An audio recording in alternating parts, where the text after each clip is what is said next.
Sa book of John, chapter 6, verse 67, basahin ko na ho. Then said Jesus unto the 12, Will ye also go away? Sa Matthew, chapter 19, verse 11, But he said unto them, All men cannot receive this saying, save they to whom it is given. Ang Diyos po ang magpala sa kanyang salita, maaari na po kayong makaupo. Ang pamagat ko ng ating mensahe ngayong Sunday na ito ay The Hard Pill to Swallow. The hard pill to swallow. Hard pill to swallow. Ito po ay isang idiom sa salitang Ingles na ang ibig sabihin ay difficult to believe. O sa Tagalog, mahirap paniwalaan. Dito ho sa John chapter 6, verse 67, sabihin na nating hindi lahat umalis. Hindi lahat iniwanan ng Panginoong Hesus. Pero, hindi po natin maitatanggi ang katotohanan na may mga nag-alisan. Hindi po natin mapagtatakpan ang katotohanan na meron hong mga dating sumusunod sa Kanya, saan mang dako siya magpunta, pero ngayon ay talagang iniwanan na siya. Kaya nga ho, sa mga nagsasabing tinatawag sila sa full-time ministry o yung tinatawag silang mag-mission, eventually, sa panawagan ng isang pastor, hindi nyo na ho dapat pagtakhan o ikabigla at lalong sobrang dibdibin at hayaang kamatayan nyo na merong mga aalis at mangiiwan sa inyo. Lalo na kapag kayo po ay naninindigan sa katotohanan, meron at merong mawawala sa tabi ninyo. Kasi po ang landas ng katotohanan ay isang makipot na daan. Marami pong hindi kasya dyan. At hindi kaya yung makikipot na iskinita ng pagsubok sa konbiksyon, sa pagtindig sa kung ano ang totoo. Lalo na kung ikaw ay gusto mong mapalapit kay Kristo. Pag ang isang tagasunod ni Kristo gusto niyang mas mapalapit kay Kristo, makikita mo mas maraming lumalayo sa'yo. Okay? So, kung nangyari sa Panginoong Hesus, huwag mo nang pagtakhan. Huwag mo nang ikabigla. At huwag mo nang itanong sa Lord, ba't nila ako iniwan? Huwag mo na itanong sa Lord, ba't sila umalis? Bakit nila ako iniwan? Hindi ikaw ang nauna. Ikaw ay tagasunod lang niya. Kaya kung ano man yung naranasan niya, mararanasan mo rin. Yeah. Hindi lang po krus ang binataan ng Panginoon, kundi yung mga gantong klaseng tao. Amen? So yan po ang encouragement. At the same time, paalala ko sa mga nagsasabing, Pastor, tinatawag ako sa full-time ministry, tinatawag ako sa mission, tinatawag ako magpastor at mag-lead ng mga tao niya. Meron ka ng prior info ngayon sa mga mararanasan mo. Ang paglilingkod sa Panginoon, paggawa ng kalooban ng Ama, at paninindigan sa kung ano ang totoo, hindi po yan laging bed of roses. Tandaan mo, kahit gaano kaganda ang isang rose at gaano yan kapula, meron pa ring tinik sa ilalim yan. Okay? Minsan kailangan nating humawak doon para manatili sa atin yung kagandahan ng Rose of Sharon. Okay? Malinaw? Okay. Balik tayo doon sa ating pinag-uusapan. Now, the question is, bakit ganun, Pastor? Mismong ang Panginoong Hesus na yon, di ba? That's my point. Kung ang Panginoong Hesus inaalisan, iniiwanan, nilalayasan, how much more ikaw na tinawag lang niya para sa kanyang ubasan? Di na para, inuulit ko, pagtakhan at ikabigla. Sagot na pwede kong maisagot sa inyo, kasi nga ho, kaya siya iniwanan dito. Kasi ho, God's truth o yung katotohanan ng Diyos is hard pill to swallow. Maraming gustong mapalapit sa Diyos, maging maka-Diyos, pero kapag prinitch mo na yung salita ng Diyos, yung katotohanan ng Diyos, hindi naman nila malunok-lunok. Hindi nila matanggap. Natitisod sila, na-o-offense sila. Kumbaga, nagme-mental attitude sin sila. Yung puso nila nagsasabing, hindi ko nagugustuhan yung mga naririnig ko. At yun po ang nangyari dito. Hindi nila nagustuhan ang preaching ng Panginoon dito. Kaya nga ako, pag makikinig po kayo, kailangan prayerful. Alisin niyo po yung mga criteria ninyo. Kasi madalas, pag di tayo mapagbantay, si Satanas, magpapadala yan ng intruder sa ating mga isipan at puso. Anong klaseng intruder? Kaisipan na dapat magustuhan ko yung maririnig ko. Let me tell you something. Yung cross, inassemble ang kaligtasan doon sa cross para maging offense sa ating mga makasalanang mayabang na papuntang impyerno. Nakakatisod talaga ang Panginoon. At ang Panginoon, hindi siya bumaba dito para maging nice guy, kundi i-preach yung truth. Kaya nga na-offend yung mga Pharisees, scribes, and Sadducees. Why? Kasi meron silang false criteria nila eh. Feeling nila, sila yung nasa tama. Pero pinakita sa kanila ng Panginoon na kahit sinasabi nilang nasa tama sila, wala naman talaga sila sa katotohanan niya. Kaya tingin nila doon sa preaching ng Panginoon, puro patama. Ang chapter na ito ay nag-unfold po sa atin ng clarity. Amen? Sister Cams? Clarity. Dito ko natin makikita ng sobrang klaro na ang pagdududa sa Panginoong Hesus, na ang paghihinala sa Panginoong Hesus, na ang pagsalungat sa Panginoong Hesus ay gumagapang sa mga tao sa paligid niya. So hindi lang pala tayong mga Kristiyano, no? Hindi lang pala akong pastor ang nakaka-experience nito. Hindi pala to subjective na bagay. Kasi ang unang naka-experience nito, ang Lord Jesus Christ. Talaga palang may mga tao na pag-iisipan ka, pagdududahan ka, paghihinalaan ka. Sa isip nila, sumasalungat, pero sa face, nakasmile, nakasang-ayon. Pero deep inside, ginagapang na sila ng negatibong kaisipan. Medyo pag dumami yan, Absalom yan. Which is, yung ganyang spirit, walang ibang naghihintay dyan, kundi isabit ka sa kamatayan. Ito yung gusto ko pong ipakita sa ating lahat. Yung mga taong ito, ginawan to ng maganda ng Panginoon. At the same time, umabot sila sa punto, sa verse 15, kung makikita nyo, same chapter, basahin natin. When Jesus therefore perceived that they would come and take him by force to make him a king, he departed again into the mountain himself alone. So ano ito? Ito rin yung mga same person na gusto siyang gawing hari na nila. Pero ito po yung mga nakasaksi ng mirakulo niya.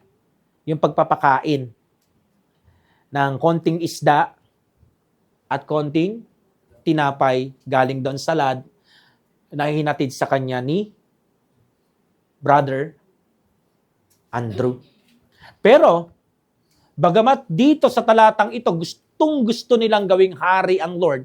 Paano natin nasabing gustong-gusto siyang gawing hari? Kasi umabot sila sa punto na gusto na siyang i-take by force para maging king. Sila rin po yung mga same person na ayaw ma-affiliate sa kanya sa verse 26 hanggang 65. Tingnan mo sa 15, gusto nilang makilala na isa sila o yung grupo sila ng mga tao na siya yung gustong gawing hari. Pero, ang bilis magbago ng ihip ng hangin. Pagdating sa verse 26 at 65, ayaw na nilang ma-affiliate sa kanya. Yung banggitin na, di ba tagasunod ka niya? Diyo. Ako, naranasan ko po yan bilang pastor. Yung mga dating pumupuri sa'yo na nakaka-bless yung preaching mo. Yung mga nagsasabi na yung Christian life namin, natulungan mo. Mabilis umihip ang hangin na. Biglang puro negatibo na ang sinasabi sa'yo. Kaya buti na lang may gantong kwento. Kasi alam niyo po, kapag ikaw ay nasa likod ng pulpito, nasa posisyon ka ng liderato, wala ka namang pagkukuha ng ibang encouragement, Panginoon lang. Kaya nga sabi sa Bible, David encouraged himself sa Lord. At nakakuha po ako ng encouragement dito. I believe maraming pastor ang kumukuha ng encouragement dito. Ganito sila kainit ngayon, sobrang sama na ng lamig nila bukas. At makikita mo, hindi lang ikaw naka-experience yan, even the Lord. Kaya ipiprepara yung isip mo at hihinahon ka. Anong pagpapasalamat na makikita ng isang lingkod ng Diyos dito? Alam mo kung ano? Maliban doon sa pagsasabi ng katotohanan ng Panginoon is hindi ka nag-iisa. Kung ano man na nararamdaman mo, nararamdaman ng Panginoon yan. Kasi siya ang unang nakaranas yan. Nakukuha niyo ko. Kaya ako, pasalamat ako, mayroong mga gantong talata. Kasi hindi mo mararamdaman na lonely ka at alone ka kapag ginaganon ka na ng mga tao na minsan pumupuri sa'yo. Dati ikaw ang pinakamagaling eh. Ngayon, ikaw na most hated. Tandaan niyo, walang ginawa ang Panginoon dito, nag-preach lang siya ng hard. Hindi pa against sin, kundi against para sa kanilang eternal security. Pero may kita mo, ang tao, kahit ganong, ano pa ang message, pag ma-offend. Kasi ang pakikinig is a matter of heart. Yes. Kaya dapat to, pinagpipray natin, meron tayong klarong isipan. Kasi kapag hindi klaro ang isipan natin o bukas sa Panginoon, mahirap po yan. Kaya nga sinasabi ko sa inyo, ito po, kapag meron mga negatibong isipan na tumira sa isip nyo, tapos na-i-correct ng salita ng Diyos, tama ho ba? Tapos na-rebuke. Tapos lumapit ka sa altar. So na-empty siya doon, umalis na yun, inalis ng Lord, di ba? Huwag mong hayaan na empty lang yun. Kasi pag empty ang isang bahay, may titira pa rin doon. May kasabihan nga yung mga matatanda eh. Ang bahay na nirerentahan na walang matagal tumitira, may tumitira daw na multo, masamang espiritu. Which is, totoo din po sa isipan ng mga tao. Kapag ang isip mo, kinorek ng Lord, inalis niya yung mga negatibong espiritu sa isip at puso mo, huwag mong iwanang nakatenga yan. Kasi kung hindi ka mapupuspos ng banal na spirito o yung isip mo hindi mapupuno ng banal na spirito, babalik lang yun. Okay? So, malinaw ho Amen. That's right. Iba po kasi yung naka-indulge yung banal na spirito sa puspos ka ng banal na spirito. Amen. Nakakahabol? Amen. Okay, nakakahabol po. So, yung mga negative thoughts natin, hindi po ako naniniwala na negative thoughts lang yan. Yan ay mga demonyo. Mga demonyo po yan. For example, yung fear. Di ba nakakaramdam ka ng anxiety, panic attack? Hindi po yan na medical case lang. Yan po ay spiritual case. Kasi sabi sa Bible, the spirit of fear ay hindi galing sa Diyos. So kanino galing yan? Kay Satan, sa mga kampon niya. Kung ikaw ay matatakotin at duwag, at hindi ka firm at bold sa truth ng Panginoon at ginugupo ka niyan, makita mo na hindi ka lang basta nag-anxiety. Hindi ka lang basta nagpa-panic attack. Tanong mo pa kay King Saul. Kaya ka walang peace. Alam mo bakit? Kasi may nakatira sa isip mo. Yes, yung banal na spirito nandyan, kasi baka merong kasalanan. Kaya hindi ka mapuspos. Nakabara. Kailangan mo ma-empty dyan, isuko sa Panginoon yan. Ipako yung ganyang negative thoughts na yan. Hindi po pag pumasok po yung, bago ko ibalik sa tema, mga minamahal, hindi po porkit may pumasok sa isip nyo, kayo yung nakaisip nun. The prince of the power of the air. May bumubulong sa tenga. Pumapasok yon sa ating isip, sa ating understanding. Ngayon, kung uulit-ulitin mo yan sa isip mo, akala mo self-talk. Hindi po. Nire-recite mo yon at pinaniniwalaan mo yung kasinungalingan ng ama ng kasinungalingan. Kaya kapag may truth ng Diyos, hindi mo maswallow. Hindi ko gusto yung naririnig ko. Or should I say, hindi gusto ng demon sa idle mind mo yung naririnig niya. At habang nire-recite mo yan, para ka nagre-recite ng spell ng isang mangkukulam. Under control ka niya, under spell. At walang ibang paraan para maalis yan is to admit it. Dalhin sa cross. Hayaan mong mamatayan sa krus ng banal na tagapagligtas mo. Kasi kung hindi, magagaya ka sa maraming tao na iniwanan ang gawain, inalisan ang gawain, or should I say, tinalikuran yung Diyos na nag-add sa kanila sa church na yun. Mga minamahal, ang labanan ay hindi sa weapon na nakahawakan, hindi panaksak, hindi baril, kundi sa principalities at forces ng kadiliman. Amen. Nakukuha niyo ho? So I hope magising po tayo. Pastor, paano nangyari yung ganong kadrastic na pagbabago? Ganito po ang nangyari dito sa chapter na to. Ang Lord Jesus Christ, nag-preach. Nag-preach siya ng katotohanan. Hard preaching, hard truth. Nga lang they cannot swallow it. Verse 29, anong sabi niya? Meron siya sinabi tungkol sa sarili niya. Na hard pill to swallow para sa kanila. Ano yun? Jesus answered and said unto them, this is the work of God, that ye believe on Him that He hath sent. Ang tinutukoy niya sarili niya. So sinasabi niya sa mga Hudyo, sampalatayanan niyo ko kung paano niyo sinasampalatayanan yung Diyos ni Abraham at ni Moses. Hindi nila matanggap yan.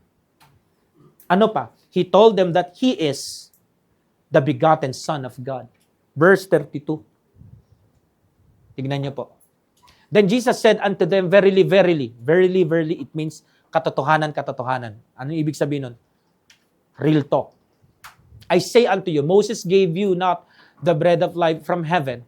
So ano? Sinasabi niya, may mas sigit kay Moses na nagbigay sa inyo ng mana. Sino tinutukoy niya doon na true bread of heaven na binigay ng Diyos Ama sa langit? Sarili niya. Hindi nila matanggap. Again, hard pill to swallow. Are you saying mas sigit pa sa mana ikaw? Nakukuha niyo ho? Are you saying ikaw yung tinapay ng buhay? Tignan niyo po, mga minamahal. 49 and 58. Anong sabi ng Panginoon dyan? Your fathers did eat manna in the wilderness and are dead. Alam mo, kapag inopen mo sa isang tao, yung mga namatay sa kanila, sensitibong sa kanila yan. Topic yan. So makikita mo, nakakaloko yung tinatawag na emotions nila dito. Pati ego, damay dyan. Next. This is the bread which come down from heaven. Tinutukoy niya, sarili niya ulit. Not as your fathers did eat manna.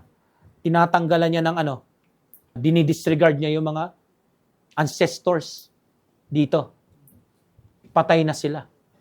Nung tinanggap nila yung binigay ni Moses. Pero yung binibigay ng Ama, ang sinasabi niya doon, ako na binibigay sa inyo. He that eateth this bread shall live forever.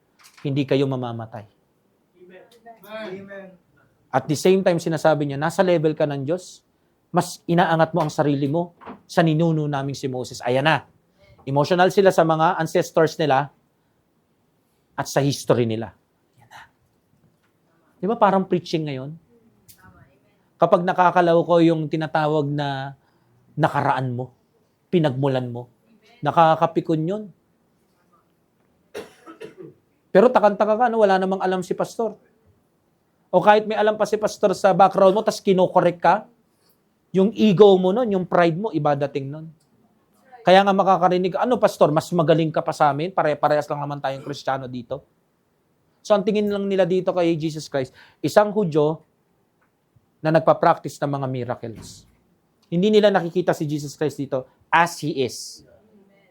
Bilang Diyos na nagkatawang tao. Malinaw? So, pag merong truth sa harapan natin, ito lang ang option natin sa truth. To receive it or to reject it. Ito ang realidad. People receive the truth when they see it for what it is. Kasi nga, truth. Pero people reject it or reject the truth for many reasons. At yun po yung pag-aaralan natin. Bakit hard pill to swallow? Grabe, kumain ng ilang maraming minuto yung paliwanag mo, pastor. Kailangan natin i-prepara to. Kasi baka magaya ka sa mga Hudyo na to. Habang nakikinig ka, sensitibo ka. Nagiging negatibo ka na. Baka mamali ka. Baka meron kang ma-overlook. Ma-miss mo yung point kung bakit buhay ka pa at bakit ligtas ka. Sana wag kang magaya sa mga Hudyo na to. Magbibigay po ako sa inyo ng mga few na reasons kung bakit ang katotohanan ng banal na kasulatan o truth ng banal na Diyos ay hard pill to swallow. Number 1, the misconception of the Jews. Misconception of the Jews. Pag sinabing misconception, ano bang ibig sabihin nun? Kung kayo po tatanungin. Maling pananaw, maling pagkaunawa, maling pagkaintindi. For example, Nicodemus. Kala ni Nicodemus, ang truth about new birth ay literal. Yung tipong papasok siya ulit sa bahay bata ng kanyang nanay para ma-born again. Which is, naituro ko po sa inyo kanina, hindi po yun ganun. Okay? Kagaya din ng woman in the well. Akala niya ang tinutukoy ng Panginoong Yesus na balon, na kung saan pag ininom niya yung tubig, doon din na siya mauwi, ay literal na balon. Kaya nga sabi niya, turo mo sa akin kung saan yun na makaigib na ako at makainom. Both yung Hudyo at Samaritana, merong misconception sa new birth at water of life. Hanggang ngayon po, yan pa rin ang trend. Ongoing pa rin po yung ganyang misconception ng mga Hudyo at ng babaeng Samaritana. Marami pa rin pong tao ang mayroong misconception pagdating sa eternal security. Buhay na walang hanggan. Ito yung misconception nila. Kapag umanib ako sa church na to, o sa religion na to, maliligtas ako. That is misconception. Patungkol sa soteriology o doctrine of salvation. Na kapag gumawa ako ng mabubuting bagay para maligtas ang aking kaluluwa, o baka sakali maging ticket yon, way yon, para papasukin ako sa kingdom ng heaven ng Ama sa langit. Misconception yon. Patungkol sa eternal security. Magpabaptize. Magkaroon ng ministry. Maging parte ng malaking ministry. Lahat po yan, misconception. Kaya ho, nami-misunderstood kapag nag-preach na tayo ng eternal security. Saka, sa iba ho, ang tawag nila dyan, demonic teaching. Yang ganyang teaching nagtuturo na mamuhay yung mga miyembro dyan ng careless, unholy, at ungodly, which is napakalayo. Kasi itong eternal security na to, itong grace ng Diyos na to, na galing kay Jesus Christ, ito po ang nagtuturo sa atin na maglingkod ng merong thankful heart. Na magdudulot sa atin tumawid sa tulay ng pamumuhay sa kabanalan. Makikita natin yung grace ay lisensya hindi para gumawa ng kasalanan, kundi lisensya para magliwanag Yung kaligtasan na hindi nakikita ng mga tao sa loob natin para sa kaligtasan nila. Ang tinuturo natin dito ay grace na mayroong kapakinabangan sa kaluluwa natin at kapakinabangan sa ikaliligtas ng kaluluwa ng iba. Hindi po tayo nagtuturo dito na i-frustrate yung grace ng Diyos, mga minamahal. At sa iba po, na mga devout, deboto, at masyadong sagrado, sarado, kandado, sa kanilang religion at sa kanilang mga beliefs, ito po ay offensive teaching. Hard pill to swallow. Kahit nga sa mga kapwa natin Baptist, pag tinuturo na to, tapos yung nasa likod ng pulpit, hindi na namumuhay sa kabanalan, unholy na, ungodly na, yung way of living, ang maririnig mo, kala mo naman, kayo lang ang sanctified. Banal-banalan yarn. Nabasa ko lang yun sa Facebook sa isang article. Masyado namang self-righteous yung mga miyembro dyan. Holier than thou naman. Alam mo, sa sobrang worldly na ng mga Baptist churches, naging abnormal na yung preaching about holiness. Pero ang hawak nila, Holy Bible, Holy Scripture, ang tinuturo nila ay Holy Almighty God, Holy Begotten Son, Holy Spirit. Pero pag-usapan ng mamuhay tayo na may kabanalan, naaalibadbaran sila. Hard pill to swallow. Kaya nga salitaan nila mga sarado utak niyan, ng mga yan. Isa ka ba sa mga ganon? Kapag may pinipreach ang pastor dito, kahit galing sa Bible, offensive sa'yo, kasi offensive sa mga Hudyo. Nire-reject mo kasi nire-reject din ng mga Hudyo. Yung mga Hudyo, they cannot swallow it na isang anak lang ng karpintero, ang King of Kings, Lord of Lords. Hindi nila matanggap, di ba siya yung anak ni Joseph, anak ni Mary, galing sa lugar ng Nazareth? Meron bang magandang bagay na nanggaling sa Nazareth? Kaya nga, they cannot swallow it. Hard pill to swallow. Yung matagal nilang hinihintay, na talagang majestic yung prophecy sa kanya, biglang sasabsaba ng bagsak. Hindi sa palasyo. Offensive. Di ba sa panahon din natin ganyan? Namimili ng preacher ang mga Hudyo. Nakatingin sila sa kung anong itsura ng pagiging hari mo at pagiging Panginoon mo. Di ba sa panahon natin ganun din? Kahit gaano pa katama ang sinasabi mo, kung wala ka namang lote, wala kang building, wala kang panundong sasakyan, at wala kang malaking bilang na nabaptized, even yung mga kapwa mo na nagsasabing save sila at kapwa mo Baptist, wala silang pandinig sa truth ng Diyos na walang sawang pinipreach mo. Kahit ang pinipreach mo si Jesus Christ, whole month, whole year, yung gospel niya, ini-expositional mo, walang mga likes, walang mga comments. Why? Kasi nandito na sila sa puro na lang pansarili at material. Yeah. Kung hindi yan kotse, wag natin pag-usapan. Kung hindi yan material na bagay na makikinabang ako, hindi para lunukin ko yan. Kaya pag nag-preach ka na tungkol kay Jesus Christ, in-emphasize mo the holiness of the Lord Jesus Christ, offensive. To the point sa iba, boring. They walk away. Sa dami ng conferences sa Pilipinas, meron po ba kayo narinig na jam-pack? Yung tinatawag na gospel conference. Alam niyo sa gospel, pag nagkaroon ng gospel conference, hindi ka tatanggap ng mga mamahaling barong doon. Kasi kapag gospel, ikaw ang susuko doon. Imagine magpa-gospel conference tayo. Walang pangako na makakatanggap kayo ng kahit ano. Do you think may pupunta? At every year, do you think lalaki yung bilang ng punta? Hindi po.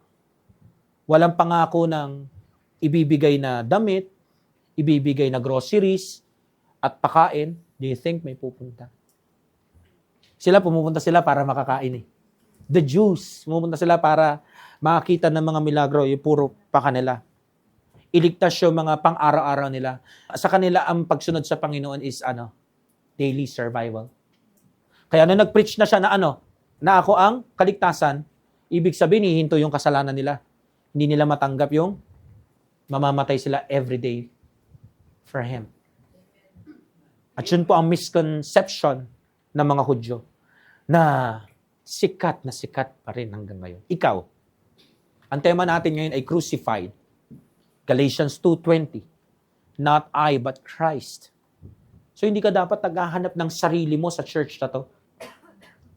Hindi mo hinahanap kung saan yung pinakamagandang upuan, pinakamalapit, pinakamakikita, pinakama-appreciate ka, at pinakamabibigyan ng karapat-dapat na karapatan ikaw. Alam niyo ho, kapag mahal natin ang Panginoon, ang takbo ng isip natin minsan dapat ganito. Sometimes, kailangan natin isuko yung rights natin para maibigay natin yung rightful sa righteous na Jesus Christ natin. Kaya ako po, natatakot ako sa tuwing nakakakita ako ng mga young people. Kasi nakita ko sa experience ko, o kahit di nyo na isama experience ko, sa ibang mga pastor din, mula sa mga kasabayan ko na una, at kahit sa mga sumunod sa akin. May mga young people, mababait sila kapag nag-aaral pa. Sunod dito, sunod dyan, submit dito, submit dyan. Pero kapag nakapagtapos na ng pag-aaral, gumanda na yung trabaho, na-promote na, gumanda na yung sahod, medyo authoritative na yung tono ng salitaan. Iba na yung pakikipag-usap sa ibang mga kapatiran.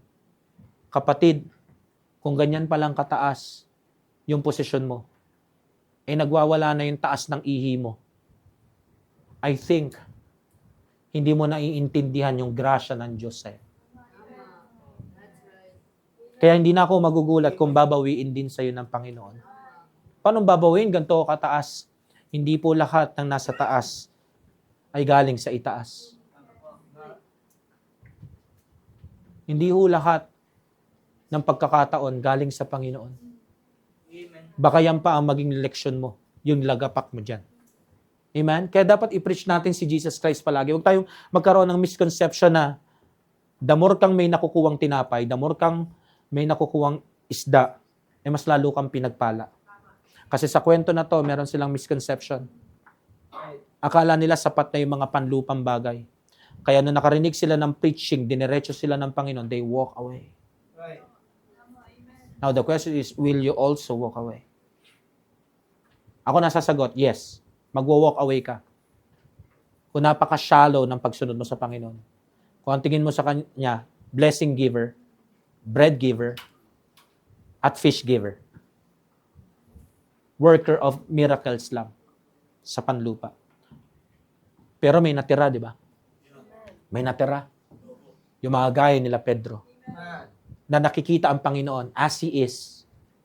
Walang misconception. Ano nakikita nila sa Kanya? Ano nakikita nila sa Panginoon? Siya ang salvation. Siya ang begotten Son. Higher and greater than Moses, the bread of heaven, the water of life, ang redemption nila. Yun pa rin ba ang nakikita mo sa Kanya? O unti-unti mo nang nakikita ang mga bagay na puro literal lang? Parang si Nicodemus. Parang yung babae sa well nung hindi pa sila naliligtas. Sabi ng Panginoon, di ba dapat alam mo to? Pharisee ka, teacher ka. Yan po ang nakakatakot. Hawak mo every Sunday, every week, ang Holy Bible. Pero Nicodemus ka na, hindi mo naiintindihan yung dapat mo maintindihan. Maraming Kristiyano, merong misconception sa salitang pinagpala sila. Alam mo kung ano yung pinagpala? Ito. Transformed mind, renewed mind. Yun yung totoong pinagpala. Yung crucified with Christ. Not I, but Christ. Isang tao na gustong maging vessel ng Panginoon. Lalong-lalo na sa kalooban niyang gospel. Kaya nga sabi, di ba, sa Galatians chapter 5, verse 24. Pansinin niyo yun. And they that are Christ have crucified the flesh with the affections and lusts. So anong ibig sabihin yan, mga minamahal? Una sa lahat, pansinin nyo, they that are Christ. So ang may kakayahan lang gawin ito, yung mga saved. Amen. Exclusively para sa may mga eternal life. At kung talagang saved ka, you will choose to crucify your flesh. Hindi yan yung flesh na laman lang. Ang tinutukoy po dyan, yung old sinful nature. Yung affections and lust. So yung mga negative emotions, negative thoughts, nakukuha nyo po na hindi godly, kundi unholy, demonic, slandering thoughts. Nakukuha nyo, satanic, lustful, makasarili na mga kagustuhan. Hindi na ho dapat nag-e-exist yan. Kasi kapag dyan umiikot ang Christian life mo, hindi mo nakikita ng mahusay yung gospel ni Kristo. Na yung mga affections at lust mo na yan na buhay pa rin hanggang ngayon, yan yung very reason kung bakit siya namatay. Pero nagpepiesta ka dyan every single moment pag mag-isa ka. Hindi yan blessing. Kaya makikita mo, pag nakipagdaupang palad ka sa mga kapwa mo tao o kapwa mo ligtas, hindi siya nagpa-prosper. Imbis na ikaw ay saved na pinakamadali dapat kausap, ang mga tao hirap sa'yo. At pag ang tao hirap sa'yo, yung liwanag hindi nagliliwanag. Walang masisave. At mabobroken hearted ka. Kasi ganyan ang Israel. Nasa kanila lahat ng dahon. Anong dahon? Di ba sila yung sumasalamin sa fig tree? And that fig tree too is sumasalamin sa Christians. Nasa atin lahat ng dahon, pero walang bunga. Very ma-Bible, pero hindi fruitful. At yung ganun daw na fig tree, na fruitless, sabi ng Lord, useless. Alam mo, saan yun nagsimula? Parang sa mga Hudyo, misconception. Hindi nila naiintindihan si Jesus Christ at hindi talaga nila fully naiintindihan sa puso ang gospel. Lahat head knowledge lang. Hindi puspos ng banal na spirito. Number 2. Maliban po doon sa ating point number 1 na the misconception of the Jews. Point number 2. The rejection of the Jews. As the Lord Jesus Christ revealed Himself and His demands in these passages na ating binasa, ang mga Hudyo ay nagsimula na pong mag-oppose sa Kanya. Yung mga dating amen ng amen sa preaching niya. Yung mga taong matapos siyang mag-preach sa likod ng pulpito, sa tuwing bababa siya ng entablado, yung mga taong nagsasabing, wow, nakaka-bless yung preaching. Talagang marami ako natutuhan na naman, Pastor Jesus. Iba ka talaga mag-preach, Pastor Jesus. Sa'yo ko lang yan natutunan. Opo, marami na naman po akong natutuhan, Pastor Jesus. Ikakapit ko po yan sa buhay ko. Yun din yung mga same people dito na nag-o-oppose na sa Panginoong Yesus. Verse 41. The Jews then murmured at Him because He said, I am the bread which came down from heaven. So ano yung hard pill to swallow? Yung sinabi niyang, I am the bread which came down from heaven. Kumbaga, ang sinasabi niya, siya yung tinapay na sasagot sa kagutuman ng kanilang kaluluwa na nagtatanong paano matitiyak ang kaligtasan nito. Sabi niya, ako yun. So, nung preach niya yon, hindi nila malunok. Anong reaksyon ng mga Hudyo? Paano nila ni-reject ang hard truth na ito? ang hard preaching na ito, they murmured. Verse 42. And they said, is not this Jesus, the son of Joseph, whose father and mother we know? How is it then that he said, I came down from heaven? Ang unang palatandaan, kapag merong hard preaching o hard truth na nasa harapan natin mga tagasunod ni Kristo, at nire-reject natin itong bagay na pinapakita sa ating ng Lord, malalaman ko natin yan kapag kagaya tayo ng mga Hudyong ito. Kapag ang ating reaksyon, murmuring. Katulad nila, dati, sila yung todo puri sa Panginoong Yesus at sa mga dala niyang truth. And I believe, hindi ito ang unang pagkakataon na nakarinig sila ng hard preaching sa Kanya, ng hard truth. Pero na-swallow nila yon. Pero this time, hindi. Kaya nga sa pagmamurmur nila, makikita natin yung biglang shift ng mga taong ito. So ito po ang babantayan natin. Habang tayo ay tumatagal sa Christian life na ito, na baka yung mga preaching na dating talagang sinasabi nating itong preaching na to, isa to sa pinaka naging magandang pivot sa Christian life ko sa loob ng maraming taon. Tapos umabot sa punto na inulit lang yung preaching. Kumbaga ininit lang ni pastor yung preaching. It so happened, nasa kalagitnaan ka ng sinning.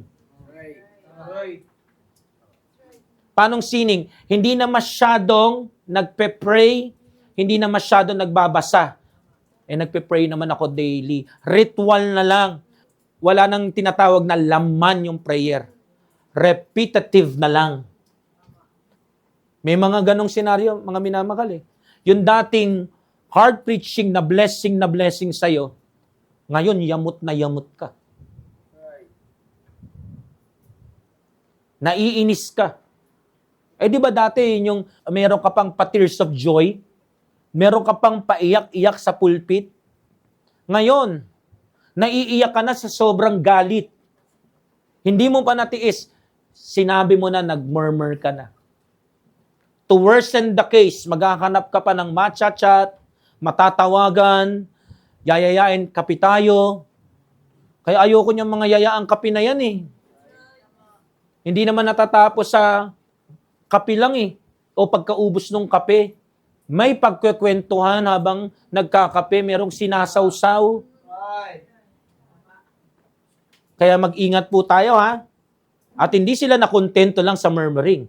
Hinanapan nila ng butas ang Lord Jesus Christ. Tandaan niyo po yan. Hindi pwedeng ang isang anak ng Diyos, nakikinig ng salita ng Diyos at sasabihin mo, naswallow ko naman yung hard preaching na yon. Pero nagme-murmur ka, matik ang kasunod dyan, hahanapan mo ng butas yung preacher.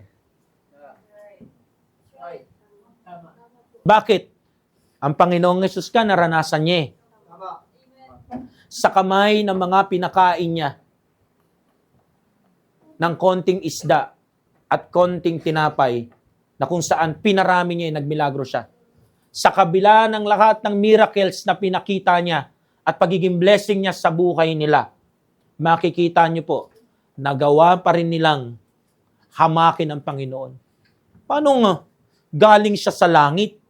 Di ba anak lang ng karpentero yan, yung tatay niya, pangalan Joseph. Kumbaga pinapababa nila yung itsura ng Panginoon. Anong ginagawa nila dito? Ang hindi namamalayan nila habang nagmamurmur sila, dinidiscredit na nila yung preaching ng Panginoon.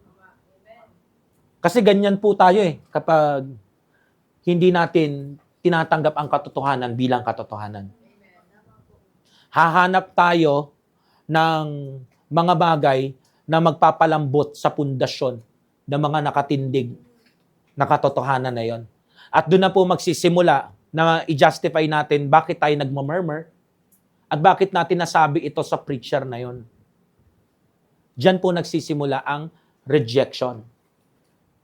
Tandaan niyo po, bago sila umalis, anong meron sa kanila dito?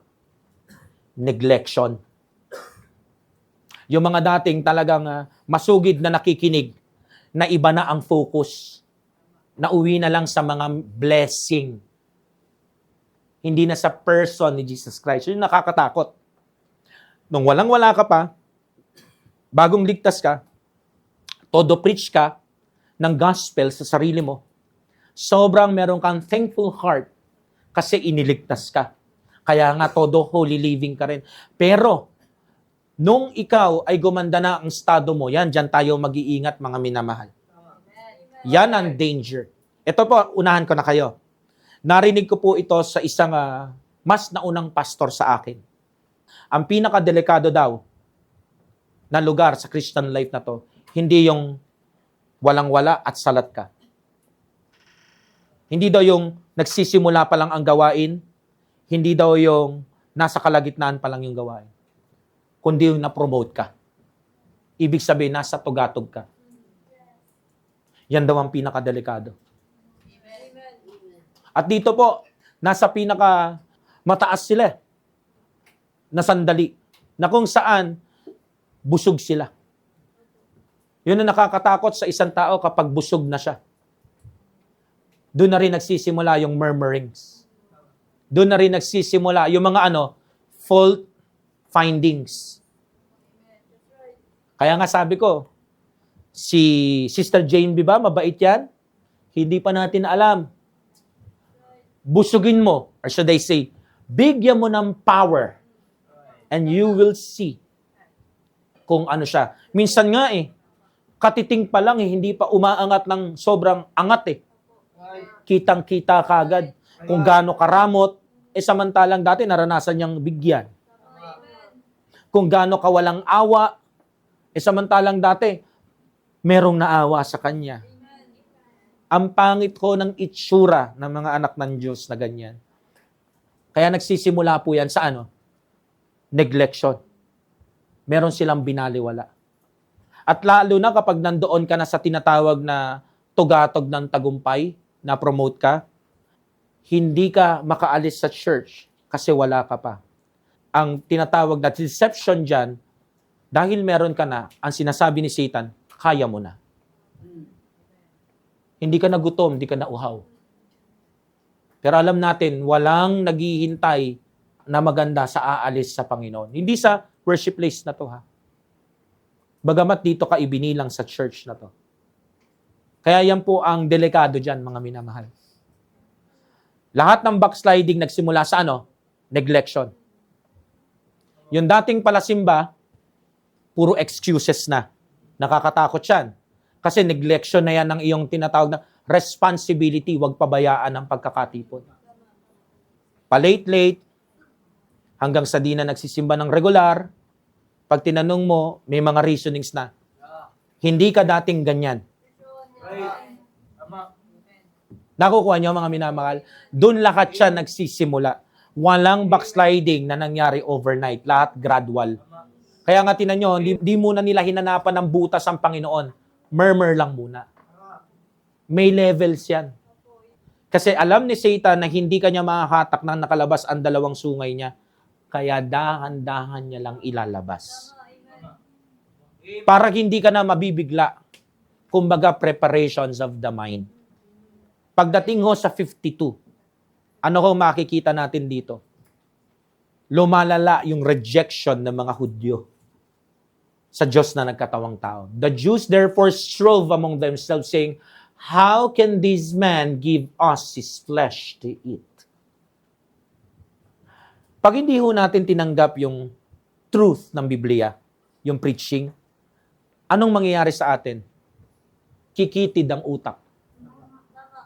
Hindi nila na-gets na hindi yung literal na flesh.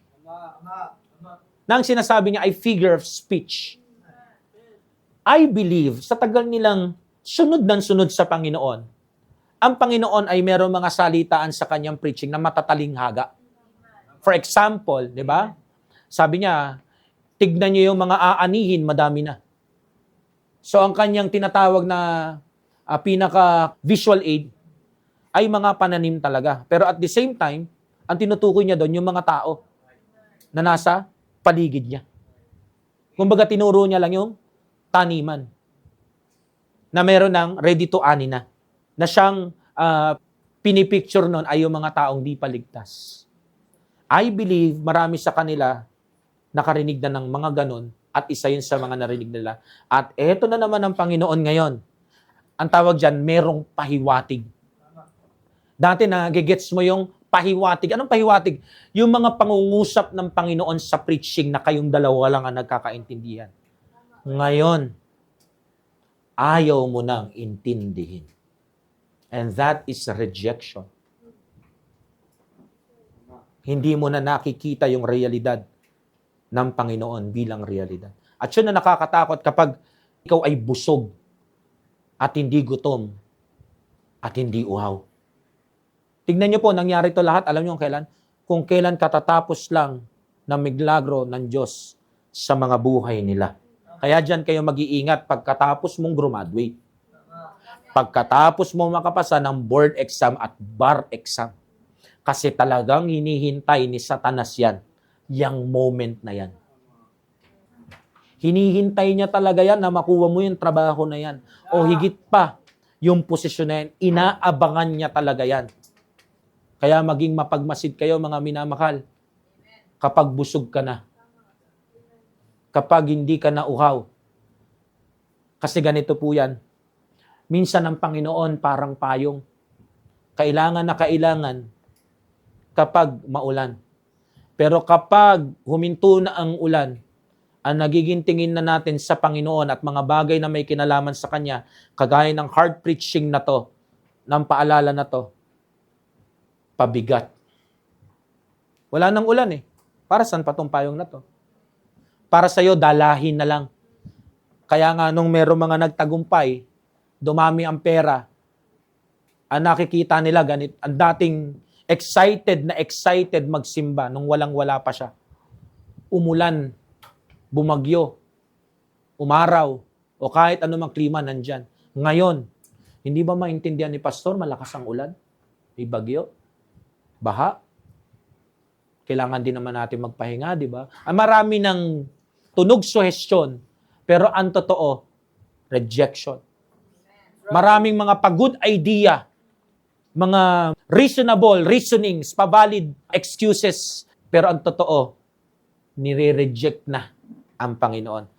Hindi niya kasi ma-reject ng full-blown. Kasi nga, papangit ang reputasyon. Laging ganun ang mga church-goers. Ayaw masira ang reputasyon. Kaya, ganito na lang natin, iayusin natin. Kumbaga sa letter, siguraduhin natin na walang butas. Pero meron pong malaking butas. Alam mo kung ano yon? Wala na si Jesus. Ang mga Hudyo, hindi nila ma-accept ang truth ng Panginoon. Hindi nila tanggap ang pagiging Diyos niya. Hindi nila tanggap ang pagiging Panginoon niya, kaya nireject siya at every turn. At maraming mga anak ng Diyos, hanggang ngayon, tagapagligtas lang si Jesus Christ. Meron nga mga nagsasabi, Panginoon na nila eh. Pero pag tinignan mo yung decision makings nila at yung kanilang approach sa mga hard preaching na hard pill to swallow, makikita mo na kahit lumipas na ang maraming taon, hanggang ngayon, hindi nagle-level up ang Panginoon sa paningin nila. Siya pa rin yung anak ng karpintero. Anak nino? Ni Joseph at ni Maria. Parang sa atin, hanggang ngayon, tagapagligtas lang ng kaluluwa. Hindi pa rin King of Kings, Lord of Lords. Ikaw pa rin nasusunod eh. Kaya nga hindi na ako nagugulat eh. Kapag nagkikwento yung mga kapastoran sa akin, laging merong isang pag nabusog at di nagutom at pagkatapos ng miracle, hindi na sumusunod. Bakit? Kasi never naman nila nakitang hari siya at Panginoon ng buhay nila. Ang nakikita nila, worker of miracles. Yun sa Hudyo. Sa panahon natin, tagasagot ng panalangin nila. Genie ang Panginoon. Ngayon, kapag naabot na nila yung pinaka tugatog ng tagumpay na hinihintay nila, ano nangyayari? Lumalabas na yung totoong sila. Kaya makikita mo, hindi lang yung trato nila sa kapatiran. Hindi lang yung trato nila kay pastor. Yung trato nila sa mismong gawain. Nagre-reflect. Kaya kapag nagkakwento yung mga kapastoran sa akin minsan ng kabigatan ng puso nila, hindi na ako nagugulat na mayroong mga pastor na iniiwanan. Kasi yung reflection ng rejection at unang pangiiwan nila sa Panginoon. Matagal na silang wala sa church. Hindi lang alam. Kaya nga ang tanong ngayong gabi, will you also go away? Kung titignan natin, yung tanong na yun, saktong-sakto sa ating panahon. Maraming tao ang naka-oposisyon sa Biblia. Kahit sa mga unsaved. Kaya nga mayroong atheism, may mga agnostics, at mayroong nabumuhi sa Bible, ang tawag nila fairy tale. Gawa-gawa lang. Pero may mas malala sa mga yon. Yung mga ligtas na namumuhay na parang walang Diyos. Yung mga hindi marunong makinig. Mas masahol ka pa sa atheist. Tinalo mo sila. Bakit? Kasi sila, simulat sa pool, ayaw nilang maniwalang may Diyos. Ikaw naniniwala ka, pero yung action mo, sinasabi mo, hindi siya totoo. Maraming nag-o-oppose kapag nag-preach tayo against sin. Amen? Pero maraming anak ng Diyos na mumuhay palihim sa sin. Noong mga nakaraan, sinabi natin na i-block na natin yung mga sisira sa unity ng conviction ng church na to. Na-block nyo na ba? O nananatiling bukas pa rin ang bahay at buhay nyo sa kanila. Alam nyo po, napaka-satanic nung ganong way of life. Kasi sa tuwing makakarinig ka ng preaching at umamen ka, pero hindi mo sinusunod at dumadami lang ang kaalaman mo sa Bible, para kang si Satanas. Alam na alam ang Bible, pero walang surrendering na nangyayari doon sa Word of God. Yun ang pinagkaiba nating mga ligtas sa Kanya. At yun ang inaasahang difference ng Panginoon sa atin kay Satanas. Si Satanas, alam niya ang salita ng Diyos. Simula pa. Sa simula pa lang. Andun siya eh. Nasa langit siya eh. Bago pa tayo maligtas at maging tagalangit lahat. Kaya nga, di ba, nung tinukso niya ang Panginoon, nasusulat, sabi niya. Hindi niya hahayaang sumayad yung paa mo. Pag lumundag ka sa mataas na lugar na to, inutusan niya ang Panginoon magpakamatay. Tapos sabi niya, nasusulat, hindi hahayaan ng Diyos yun. Uutusan niya yung mga anghel niya. Tamo, alam niya ang Bible. Pero nag-submit ba siya doon? Hindi. Kasi nasusulat sa Bible, di ba, dapat hindi mo tutuksoin ang iyong banal na Diyos. So, hindi siya nag-submit doon sa isa pang verse. Ang ginawa niya, nilabag niya isang verse, gamit ang isang verse. Maraming anak ng Diyos sa panahon natin ngayon, pag nabusog na, naka-oppose na sa mga verses na minsang niyakap nila. Tapos ito pa gagawin nila. Pag nag-preach si pastor, gagamitan nila ng verse din. Tapos makikita mo yung buhay nila. Nire-reject yung katotohanan ng Panginoon. Hindi po yun pagiging Christ-like. Pagiging Satanas po yun. Isipin mo gano'ng kasakit sa Panginoon yun. Niligtas ka niya. Pero ang naaalala niyang anak, iba. Anak ng dilim. Folks, kailangan po nating i-preach ang gospel sa mga sarili natin para mahimasmasan tayo. Minsan, di ba, pag ang isang tao, para mahimasmasan, anong ginagawa? Naghihilamos. Baka kailangan mo maghilamos ng dugong mahalaga ni Kristo. Paano? I-preach mo ulit yung kaligtasan sa sarili mo. Makita mo, kung offensive sa'yo ang hard truth na to, mas offensive yan sa cross ni Jesus Christ.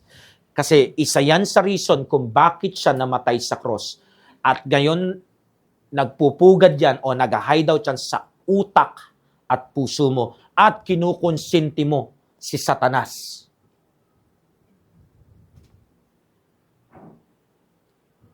Paano mo naaatim na yang nakakadiring kasalanan na yan ang nagiging Diyos, Hari at Panginoon ng buhay mo. Kung alam na alam mo, yan ang reason kung bakit siya namatay sa krus. Sana may masmasan ka. Kapag nag-soul winning ka at binanggit mo yung John 3:16. Unang salta pala ng verse, for God so loved. Ang tanong agad doon, namumuhay ka ba sa pag-ibig ng Diyos? Kasi pwedeng may pag-ibig ka, pero hindi yan pag-ibig ng Diyos. At yung pag-ibig ng Diyos is the gospel of Christ. Namatay siya para sa kasalanan natin. At bakit ka pa namumuhay dyan? Amen? Ang pamumuhay sa kasalanan ay pamumuhay sa rejection kay Jesus Christ sa dugo niya na nabuhos at sa kaligtasan na gawa sa kanyang sakripisyo. Number 3. May natututunan po ba kayo? Yun po ang goal natin dito. Ito ay hard pill to swallow, lalo na kung nandoon ka sa kalagitnaan ng pagbabaliwala. Bahala ka dyan, pastor. Bahala ka magsisigaw dyan. Kung merong unang hakbang sa pagsunod sa Panginoon, which is yung baptism, meron ding unang hakbang sa paglayo sa Panginoon, neglection. Bago maging full-blown na rejection. I hope, kahit masakit, hard pill ito, I hope by faith, swallow it. Kasi hindi ka gagaling hanggat hindi mo iniinom yung gamot mo. Kailangan mong inumin yung maintenance mo. Kasi kapag hindi mo ininom yung maintenance ng gospel ni Kristo, mawawala ka na naman sa katinuan. Malinaw? Tapos na po tayo doon sa tinatawag na misconception of the Jews o misconception din ng maraming churchgoers sa panahon natin. Tapos na po tayo doon sa tinatawag na rejection of the Jews. Na kinonect din natin sa rejection ng maraming churchgoers. Nandito na tayo sa panghuli. Sa mensahe pa rin pinamagatang, the hard pill to swallow. At ang pinakatanong ng Panginoon, will you also go away? Ang sagot, hindi. Kung ikaw yun nasa Matthew chapter 19 verse 11. Ano nakalagay doon? Isa ka sa mga tao na para sa iyo talaga ang mensaheng ito. Kung talagang dito ka idinagdag at para sa iyo talaga ang liham na to, ang outline na to, hindi imposible na malunok mo ang hard pill na ito. So dito ko makikita natin ang paglala o kung gaano kalala yung blindness ng mga Hudyo sa katotohanan. Anong linya nila dito, mga minamahal? Sabi nila, show us and we will believe. Dito yun sa chapter na to, di ba? Sipin mo yun, Brad? Tagal nilang magkasama, no? At kakakain lang nila ng isda at tinapay. Sa verse 5 hanggang 13, makikita natin yung milagro ng Panginoon na yon. Pero, bulag pa rin sila. Bulag pa rin sila kung sino siya at bakit niya ginagawa yon sa kanila. When he made his claims and issued his call to commitment, they were unable to see the truth. They were unable to swallow the hard truth. Bakit? Because sila po ay mga bulag. Sumusunod sa Panginoon pero hindi ligtas. Ako naniniwala ako. May mga miyembro pa rin dito na nagliligtas-ligtasan.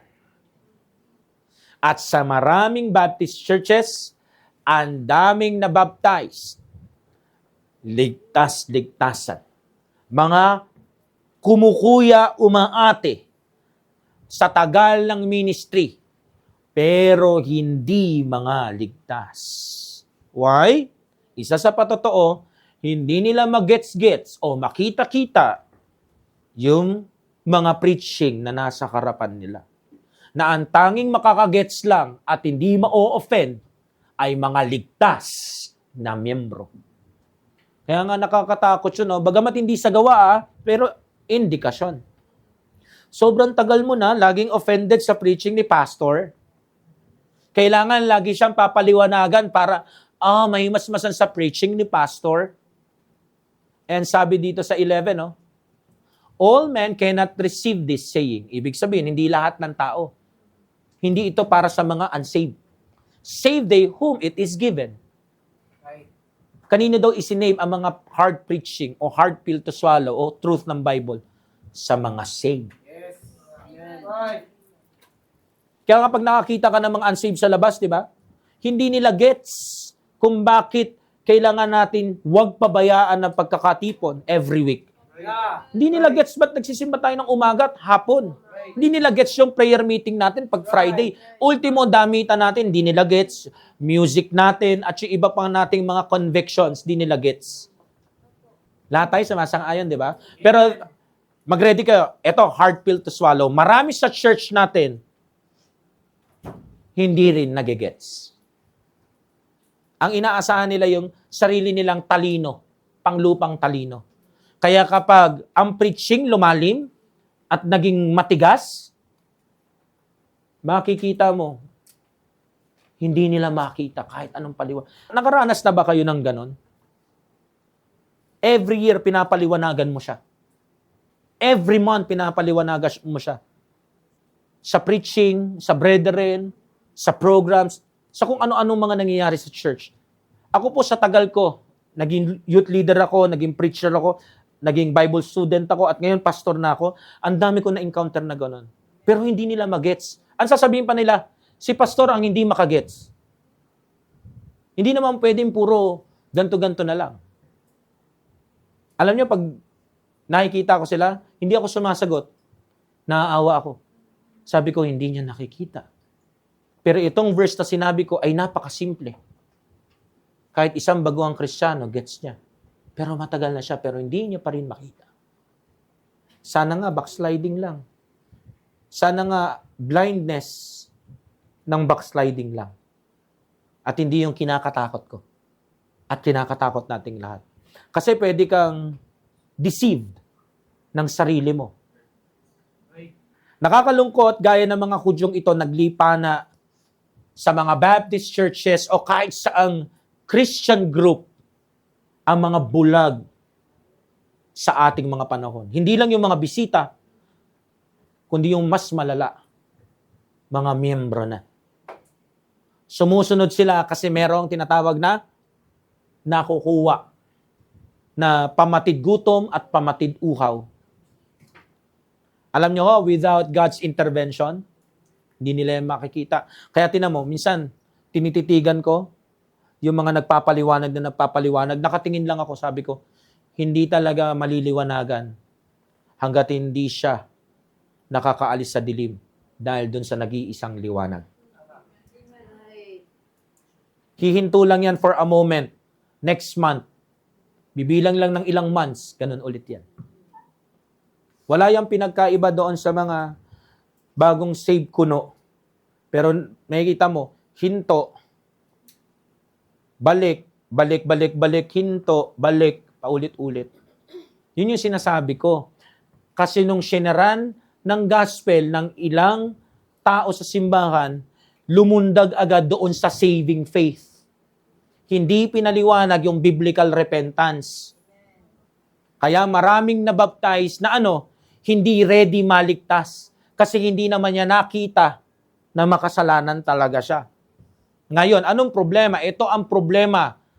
Imbis na puro tupa, may mga nahalong kambing. Kaya nga nanunuwag kambing. Nakita na ba kayo ng kambing? Wala kang ginagawa, susugurin ka. Pero ang sabi ng Bible, my sheep hear my voice. Kaya pag narinig nila yung preaching, kahit hard preaching yan, hard pill to swallow yan, hindi yan manunuwag. Anong reaction niya? Papakumbaba yan. Hirap na hirap lunukin ang katotohanan ng Panginoon. Pero marami sa ating panahon, napakadaling maniwala sa maraming ibang bagay. Pagtungkol sa mga truths ng Bible, parang biglang nawawala ng utak ang marami. Madali lang naman maligtas, di ba? Madali lang mag-share ng gospel. Romans Road. Sabihin mo lang, Romans 3:23. Lahat nagkasala. As ipaunawa mo doon sa verse na yon, na siya ay makasalanan. Hindi niya kayang iligtas ang sarili niya. Diyan na mabubuo yung picture ng biblical repentance. Kasama nung Romans 6:23, kaya magbabayad siya. Kaso minsan, no, masyado nagmamadali magpaliwanag ang mga soul winner sa 3:23 at 6:23 ng Romans Road. Gusto mabilisan lundag agad, no? Kasi di natin masisi, meron kasing mga ibang leader sa likod ng pulpit, hinahabol yung kota ng dami ng mababaptize. It so happen, akala nila yung binaptize nila, mananatili sa kanila, lilipat pala. Mapupunta ng ibang church, mapupunta sa ibang pastor. Ngayon, yung pastor na yon naligtas talaga, namumroblema. Kasi may isang deceived sa sarili niya, akala niya saved siya. Hindi po ready for salvation ang isang tao na hindi naman nagkaroon ng biblical repentance. Hindi po. Kaya nga sabi ko sa inyo, mga minamahal, ang gospel ay hindi nagtatapos kapag membro ka na. Dati narinig ko sa mga matatandang baptist, ano ba to si pastor, paulit-ulit sa kaligtasan? Yun ang dapat pinakaminamaster mo na preaching. Amen. Hindi tithing, hindi clothing, hindi yung turo sa mga kasalanan o yung mga sacrifices o hain o law sa Old Testament. Maganda matutunan yan. Pero tayo mga Christians, ang pinaka dapat master natin na pasikot-sikot na turo is the gospel, soteriology. Amen. Nakukuha niyo ho? Tignan niyo po, 2 Corinthians chapter 4 verse 4, in whom the God of this world hath blinded the minds of them which believe not, lest the light of the glorious gospel of Christ, who is the image of God, should be shine unto them. Tignan mo yung classmate mo, yung workmate mo, yung friend mo, sa kahit anong field. Pag merong silang tanong about sa isang subject sa Bible na masyadong hard pill to swallow, and explain mo, makikita mo, hindi nila maswallow. Hindi nila makita yung nakikita mo. Why? Kasi si Satanas, ang Diyos ng mundong ito, binulag sila. Ang nakikita nila is yung tinatawag na logical na mga bagay.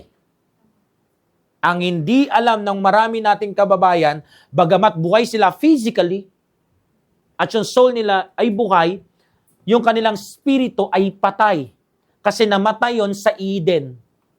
Nung kagatin ni Adan, yung forbidden fruit. Minana natin. That is why tayong mga ligtas, pag naligtas, pumapasok ang isang espiritu na wala ng kamatayan. Ang Holy Spirit. So, masasabi natin, lahat ng mga unsaved sa lupang ito, biblically speaking, kaya sila bulag, wala silang matinong pag-unawa sa mga spiritual na bagay, lalo na pag-usaping Bible, kasi nga they are spiritually dead. At kapag dead, walang sight. Kaya nga sabi sa Bible, yung mga naligtas, quickened, binuhay. Kasi pag buhay, didilat ang mata. Makikita niya kung ano siya. At kung ano ang ginawa ng gospel sa kanya. It so happen, hindi lang yung mga tao sa mundo natin na unsaved ang ganon. Hindi lang po yung mga Hudyo ang ganon. Hindi lang po sila ang nasa ganyang kalagayan, mga minamahal. Hindi lang po sila yung nagtatanong sa Panginoon ng tinatawag na, show us and we will believe. Marami pong kagaya ng mga Hudyo. Point number 3. The delusion of the Jews. Deluded sila dito, mga minamahal. At yun yung kanina ko pang sinasabi. The delusion of the Jews. Ang nakakalungkot, gaya ng mga Hudyong ito, at gaya ng maraming naglipana na unsaved sa lupang ito, marami din pong mga churchgoers, maraming nasa likod ng pulpit, maraming nasa mission field, maraming nasa Bible school, maraming kumukuya, umaate ang datingan sa loob ng gawain. Sa modernong panahon na to, na nasa loob ng delusion, nasa loob ng pagiging bulag. Hindi sila saved. Sana hindi ka isa doon. Kaya nga ang tanong para sa'yo ba to? Sa'yo ba ibinigay ang mensaheng ito? Kasi kung sa'yo to, dapat nasa iyo ang gospel. Mga minamahal, gusto ko pong makita natin ang katotohanan. Nakakakita ka ba talaga? Ang paningin mo ba ay galing talaga kay Jesus Christ? Ikaw ba ang modernong katumbas nung bulag na pinagaling niya? Na nagpatotoong, I am blind, but now, I see. Kasi ang totoong ligtas, kahit gaano pa ka-hard yung preaching, hindi yan aalis sa pagsunod sa Panginoon. Katulad ni Pedro, tinawag na nga siya ng Panginoon Satanas, umalis ka sa likod ko. Pero nakita nyo ba na hindi na sumunod si Pedro? Yes, merong time na hindi siya sumunod sa Panginoon, pero hindi yung time na na-rebuke siya ng Panginoon. Actually, hindi pa nga preaching yun Rektahan yun sa panahon natin, mapulpito ka lang ni pastor. Si pastor nasa pulpit, napagalitan ka lang. Iba, hindi na nag-church Ito, walang preaching. Harapan, magkausap. Talagang binanggit yung pangalan niya. Pero makikita mo ba si Pedro na after nun, hindi na siya nag-church? Hindi na siya nagpakita sa Panginoon? Andun pa rin siya. Alam mo bakit? Ba't niya natanggap yung mabigat na salita ng Panginoon? Kasi hindi naman siya deluded. Right. Hindi siya nagpapanggap na ligtas na miyembro. Kaya nga nung tinanong siya ng Panginoon, sino ako? Sabi ng mga tao. Sabi nila, ganito ka daw. Ikaw daw yung propeta, ikaw daw si Elias. Pero sa inyo, sino ako? Sumagot agad si Pedro. Ikaw ang Christ. So may kita mo, hindi siya namumuhay sa delusion ng religion at pagiging religious. Talagang ligtas siya. Now, bakit kaya nawala yung mga Hudyo at bakit nawala yung maraming tao sa Baptist Church? Backslider lang ba talaga sila? O baka yun yung pinakamagaan na masasabi natin kasi kamag-anak natin sila? O yung hard pill to swallow? Di talaga save. Save-savean. Baka never naman nilang nakita ang Panginoon as He is. The Christ. I hope yung pagpaplano mo na mawala sa gawain, hindi pagre-remake ng delusion ng mga Hudyo na to. Sana save ka talaga. Kasi hindi natin masabi. May mga nawala sa gawain, nakabalik.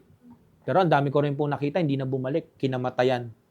Yung backsliding kuno na pinaniniwalaan ng mga nasa paligid nila. Kasi, di naman natin masabi. Pero I believe, meron at meron doon na mga namatay. Hindi talaga sa langit pumunta. Alam niyo yung sinasabi ng Panginoon doon sa Matthew, chapter 19:11? Pansinin niyo. All men cannot receive this saying. Ibig sabihin, hindi daw ito matatanggap ng lahat ng tao kasi hindi naman lahat ng tao nakaharap niya ligtas. At siya ang tagapagligtas. Save. Para daw kanino to isinave o nilaan. They to whom it is given. Ibig sabihin sa mga ligtas lang. Para doon sa mga kasama sa word na whosoever sa John 3:16. Yung mga nag-believe doon sa begotten Son. Yung mga Hudyo na to, these people were following the Lord Jesus Christ. Hindi dahil siya ang kanilang tagapagligtas. At Panginoon ang kanilang buhay. Meron pa nga mga nagsisimba, di ba? Kasi nandun yung boyfriend nila. Hindi dahil sa tagapagligtas ng kanilang buhay. Nangyayari yan sa panahon natin. At sa panahon nila, dahil yun sa pagkain, sa pakinabang, kaya sila sumusunod. Kaya sila nandoon kasi nasasatisfy ng Panginoon yung kanilang appetites. Fleshly appetites. These people, these Jews, wanted more and more and more. Kagaya ng maraming tao sa panahon natin. Ang nakakalungkot, lagi nilang kasama every week ang Panginoon. Literal. Pero umabot sila sa punto na china-challenge, pinoprovoke nila ang Diyos na nagkatawang tao, nag-grade ka ba talaga kay Moses? Ikaw ba talaga yung mas sigit pa sa mana? At napatunayan nila yon. Nung makita nila sa kamatayan nila, na siya pala talaga yung nakaupo sa kanang bahagi ng Ama. Sana hindi tayo katulad nila. Ang habol, milagro. Sa panahon natin, ang katumbasan, habol, blessing. Nasa church, nagsisimba kasi umuulan ng blessing.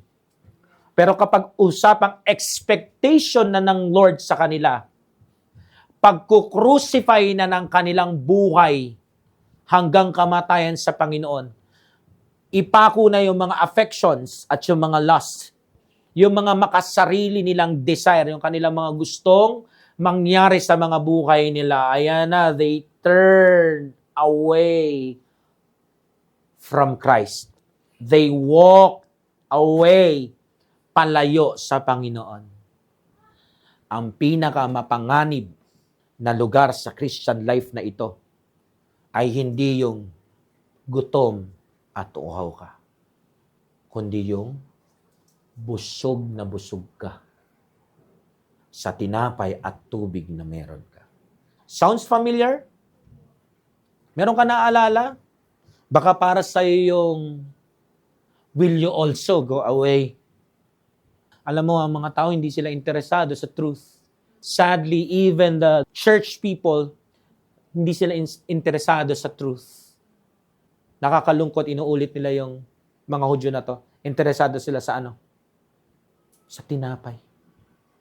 Sa pakinabang. Sana hindi ka ganun, no? Hindi ka nasa gawain dahil doon. Nandito ka sa gawain, parang si Pedro. Nakikita mo kung sino ang Panginoon na naglagay sa'yo dito. Daming ganyan ngayon. Sa panahon natin, puro pa-spiritual, pa-religious experiences nila. Pero without surrendering and crucifying, walang commitment sa Lord. Kapag masasagasaan na yung comfort nila at peace nila, ayaw na. Ayaw na. Kapag mangyayari na yung variance ng Panginoon between them and their family, ayaw na. They want to serve God for what they can get out of it without any concern for His glory and for His perfect will. All they want is excitement, entertainment. Ngayon, pag hindi na sila nai-entertain at hindi ka na pumapasa sa kanilang false criteria, lalayasan ka. Why? Kasi walang commitment. Walang Galatians 2:20 na umiiral at walang Galatians 5:24 kang makikita. Ang labanan na kasi ngayon ay kung sino ang fastest growing Baptist church at kung sino ang fastest na pinagpala na Christian figure. Wala nang emphasis sa fundamental truths. Wala nang pag-estima sa Diyos na nagkatawang tao. Ngayon po, ang marami sa panahon natin ay status worshipers. Kaya nga hirap silang makinig kapag ang isang nagsasalita sa likod ng pulpit, mas mataas ang pinag-aralan nila. Hindi na sila nakatingin sa calling. Nakatingin na sila sa college diploma. Ginawa nilang secular ang ministry ng Panginoon. I hope this church hindi doon nakatungtong. Nakatungtong tayo doon sa kung ano yung truth na naririnig natin sa likod ng pulpit. Not everyone asking for the truth can swallow it. Yan ang katotohanan. Because God's truth is bitter to the one who is living on the sweetness of sin. Lalo na kung napakatamis sa'yo ng misconception mo, ng rejection mo, at ng mga delusions mo. Pero ano't ano pa man ang maramdaman mo ngayong gabing ito o ngayong Sunday na ito, ang God's truth ay mananatiling God's truth. At yun yung hard truth, yun yung hard pill na hindi masaswallow ng lahat dito, pero kung kanino man isinave ito, makakaya nilang lunukin yan. God's truth is always right. God's truth is always perfect. Now, the question is, can you swallow that hard truth? Or will you also go away? Shall we pray?